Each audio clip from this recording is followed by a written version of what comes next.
శ్రీ రాజీవ్ గాంధీ గారి 80వ సంవత్సర జయంతి పెద్దలు మాజీ రాజ్యసభ సభ్యులు మాజీ ఆంధ్రప్రదేశ్ కాంగ్రెస్ పార్టీ అధ్యక్షులు మాజీ మంత్రివర్యులు వి హనుమంతరావు గారి నేతృత్వంలో ఈరోజు గొప్ప కార్యక్రమాన్ని ఏర్పాటు చేసి ఈ జయంతి ఉత్సవాలకు నాతో పాటు ఉప ముఖ్యమంత్రి వర్యులు బట్టి విక్రమార్క గారిని, AICC general secretary Telangana incharge Deepa Das Munshi గారిని, అదేవిధంగా హైదరాబాదు నగర మేయర్ గద్వాల విజయలక్ష్మి గారిని, మాజీ మంత్రివర్యులు దానం నాగేందర్ గారిని, అదేవిధంగా రాజ్యసభ సభ్యులు మిత్రుడు అనిల్ కుమార్ యాదవ్ గారిని, అదేవిధంగా కంటోన్మెంట్ శాసనసభ్యులు శ్రీ గణేష్ గారిని, శాసన మండలి నూతన సభ్యులు ఆమెర్ అలీ ఖాన్ గారిని, ఖైరతాబాద్ జిల్లా పార్టీ అధ్యక్షుడు డాక్టర్ రోహిన్ రెడ్డి గారిని, మనందరి నాయకుడు మాస్ లీడర్ జగ్గారెడ్డి గారిని, వేదిక మీద చాలామంది పెద్దల్ని ఆహ్వానించి భువనగిరి లోక్సభ సభ్యులు చామల కిరణ్ రెడ్డి గారిని, అదేవిధంగా రాజీవ్ గాంధీ వారసులైన విద్యార్థులందరినీ కార్యక్రమానికి ఆహ్వానించి ఈ దేశ యువతకు ఒక స్ఫూర్తినిచ్చిన రాజీవ్ గాంధీ గారి జయంతిని అద్భుతంగా నిర్వహించినందుకు పెద్దలు వి హనుమంతరావు గారిని మనస్ఫూర్తిగా నేను అభినందిస్తున్నా. రాజీవ్ గాంధీ ఒక స్ఫూర్తి.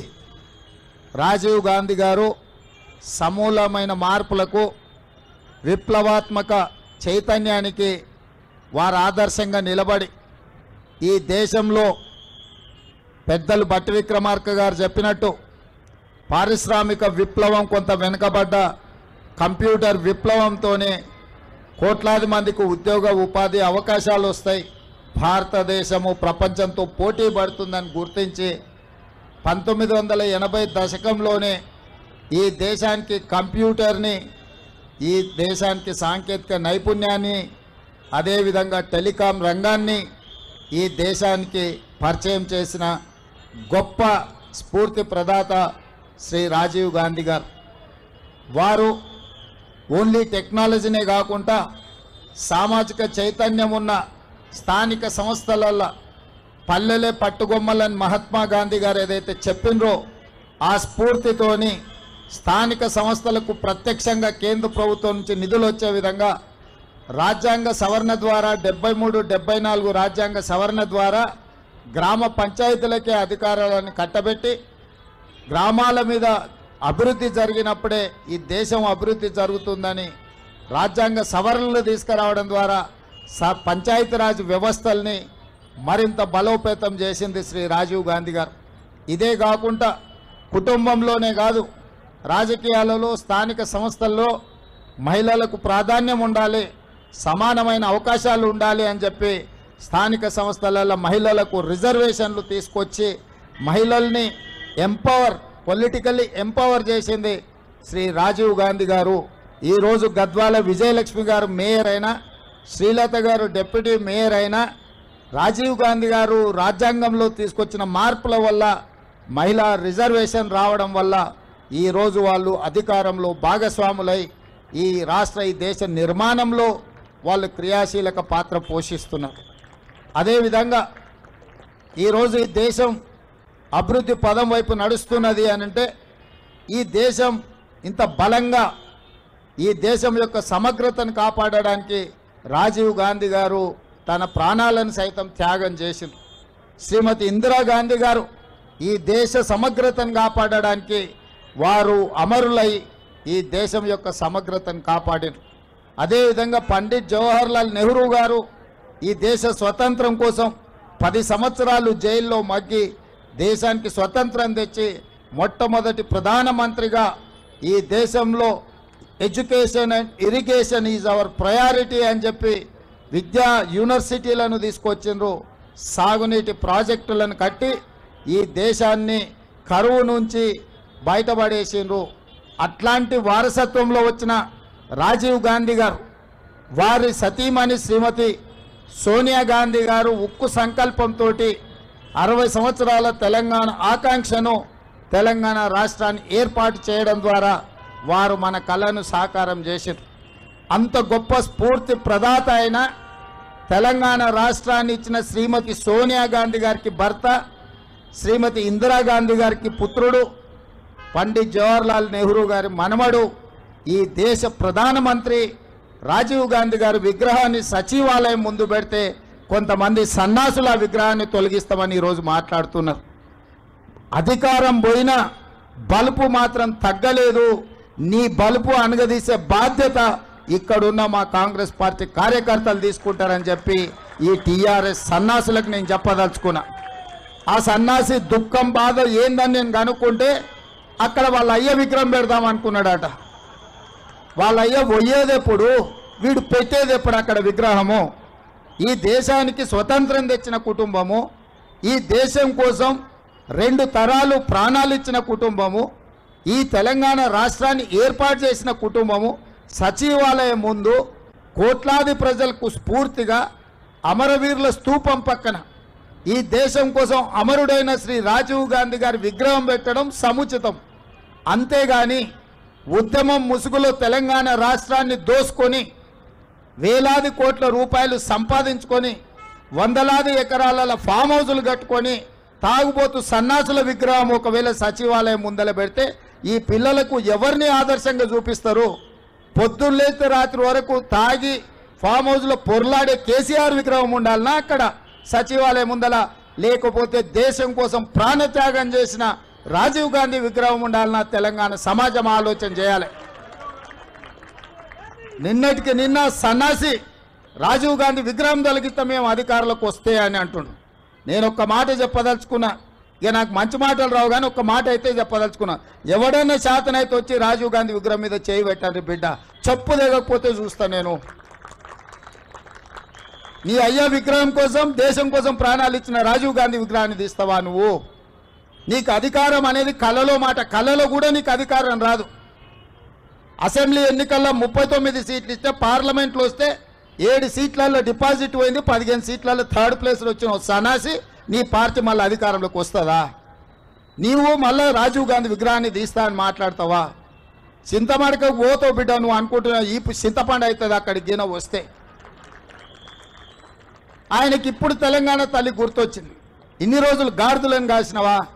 10 సంవత్సరాలు తెలంగాణ తల్లి విగ్రహం పెట్టాలని సన్నాసి తెలంగాణ గురించి మాట్లాడే నైతిక హక్కు నీకెక్కడదని నేను అడగదలుచుకున్నా. అందుకే పెద్దలు బట్టి విక్రమార్క గారి అనుమతితోని డిసెంబర్ 9, 2024 నాడు సచివాలయం లోపలనే తెలంగాణ తల్లి విగ్రహం పెట్టే బాధ్యత మేము తీసుకుంటాం.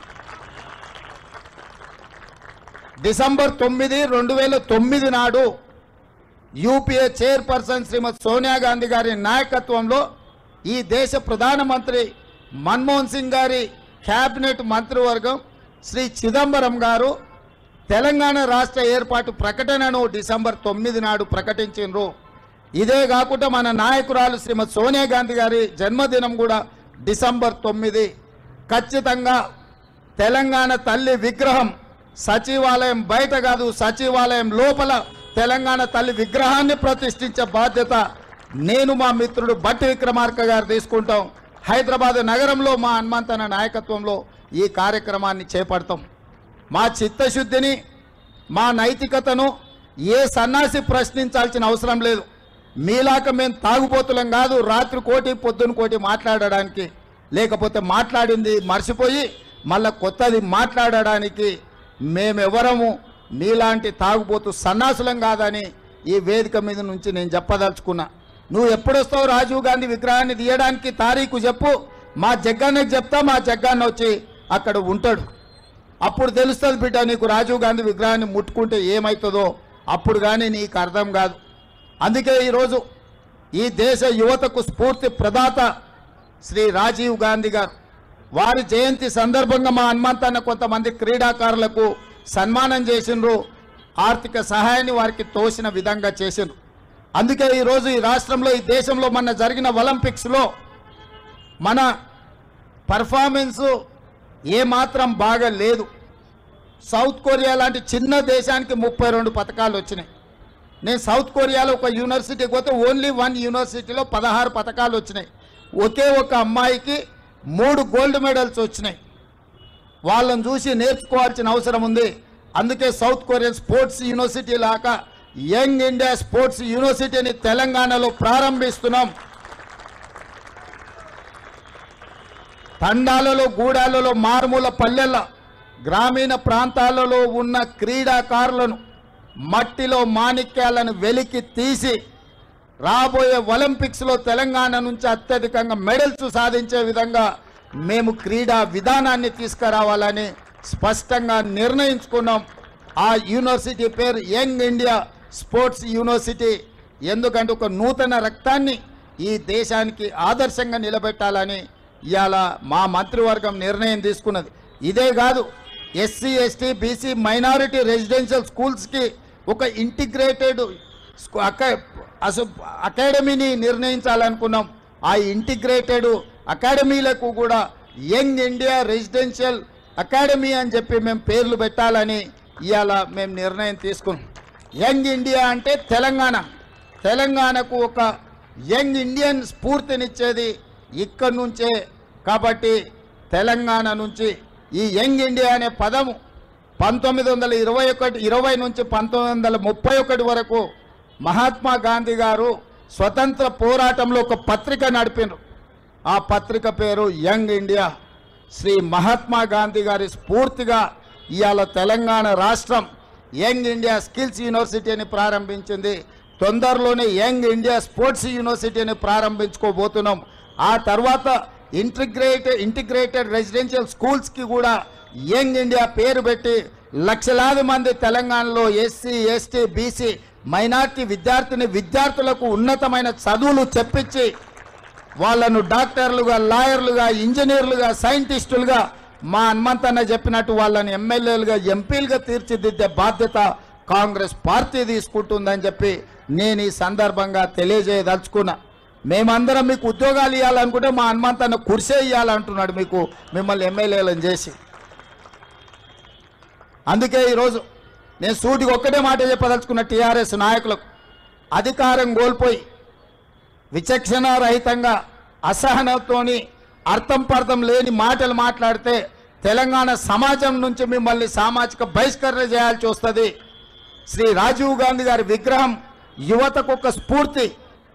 ఈ యువత ఈరోజు సాంకేతికంగా రాణించిండ్రు. ఈ దేశంలో లక్షలాది కోట్ల రూపాయల ఆదాయం వస్తుందంటే ఐటీ రంగాల నుంచి ఈరోజు వస్తుంది. అట్లాంటి స్ఫూర్తినిచ్చిన రాజీవ్ గాంధీ గారి విగ్రహం సచివాలయం ముందు అమరవీరుల స్తూపం పక్కన ఉండడం సముచితం. నీ అయ్యా 10 ఏళ్ళు రాష్ట్రాన్ని దోసుకున్న ఒక దొంగ, ఆ దొంగ కోసం అక్కడ విగ్రహం పెడితే తెలంగాణలో ఉన్న వాళ్ళందరూ దొంగలుగా తయారవుతారు ఇట్లాంటి దొంగ విగ్రహం పెడితే. కాబట్టి అట్లాంటి దొంగలకు స్థానం లేదు. అట్లాంటి దొంగలను క్షమించే సమస్యనే లేదు. మా జగ్గానే చెప్తున్నాడు, దొంగలే కాకుండా తాగుబోతులు కూడా తయారవుతారు ఆయన విగ్రహం పెడితే అని. కాబట్టి సచివాలయం ముందల తాగుబోతులకు, దొంగలకు స్థానం లేదు. దేశం కోసం ప్రాణాలు అర్పించిన అమరుడైన శ్రీ రాజీవ్ గాంధీ గారి విగ్రహం అక్కడ పెట్టడం సముచితం. వారి విగ్రహం పెడతాం. రాబోయే 15-20 రోజుల్లో పెద్ద ఎత్తున రాజీవ్ గాంధీ అభిమానులను లక్షలాది మందిని జమ చేసి అక్కడ ఆ విగ్రహావిష్కరణ కార్యక్రమాన్ని చేపడతాం. ఇవాళ చేద్దాం అనుకున్నాం కానీ ఇంకా కొన్ని పనులు పూర్తి కాకపోవడం వల్ల విగ్రహావిష్కరణ చేసుకోలేదు. తొందరలోనే పెద్ద ఎత్తున ఒక పండుగ వాతావరణంలో శ్రీ రాజీవ్ గాంధీ గారి విగ్రహాన్ని సచివాలయం ముందు ప్రారంభించుకోబోతున్నాం. అదేవిధంగా ఈ సందర్భంగా నేను మాట ఇస్తున్నా, డిసెంబర్ 9 నాడు సచివాలయం లోపల తెలంగాణ తల్లి విగ్రహాన్ని ఆవిష్కరించి కాంగ్రెస్ అధికారంలో ఉన్నప్పుడు తెలంగాణ తల్లికి సముచితమైన స్థానాన్ని ఇస్తాం. 10 సంవత్సరాలు తెలంగాణ తల్లి విగ్రహం పెట్టలేని సన్నాసులు గతంలో పాలకులన్న సంగతి కూడా ప్రజలందరికీ తెలిసే విధంగా కార్యక్రమాన్ని ఏర్పాటు చేస్తామని తెలియజేస్తూ ఇంతసేపు ఓపికగా ఉన్న మా విద్యార్థులకు మరొకసారి అభినందనలు తెలియజేస్తూ మీ దగ్గర సెలవు తీసుకుంటున్నా. ధన్యవాదాలు.